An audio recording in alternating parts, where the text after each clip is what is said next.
ఈ బంతి పూలకు పురుగుల్ని మోసం చేసే గుణం ఉందని మీకు తెలుసా?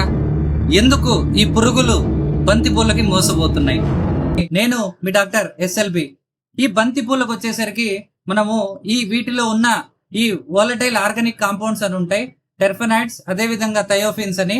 ఈ వాలటరీ ఆర్గానిక్ కాంపౌండ్స్ వల్ల ఇవి వచ్చేసి ఈ పురుగుల్ని గాని, ఈ పురుగులు ముఖ్యంగా మనకు ఈ మిరప పంటలో తీసుకున్నట్టయితే మనకు తెల్లదోమలు గాని, క్రిప్స్ గాని, అదే విధంగా మనకు అఫిడ్స్ గాని, ఇవన్నీ కూడా వీటికి ఆకర్షితమై వీటి మీద వచ్చి వాలడం జరుగుతూ ఉంటది. అదే విధంగా ఈ కలర్ కు పురుగులు చాలా విధంగా ఆకర్షితం అవుతాయి. దాన్ని ఆల్ఫాక్టరీ క్యూస్ అంటారు. అదే విధంగా ఎప్పుడైతే వీటి మీద ఇది గుడ్ల పెట్టడానికి కూడా అవి చాలా ఇష్టపడతాయి.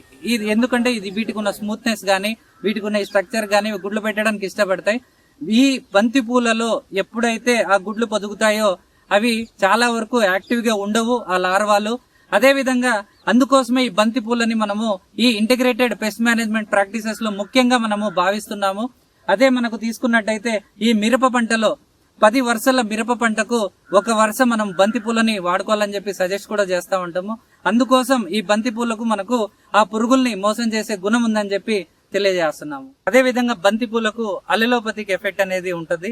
ఇది రిలీజ్ చేసే థయోఫిన్స్ ఏదైతే ఉంటాయో ఆ థయోఫిన్స్ వల్ల మనకు భూమిలో ఉన్న నిమోటోడ్స్ అనేటివి కూడా కంట్రోల్ అవుతా ఉంటాయి.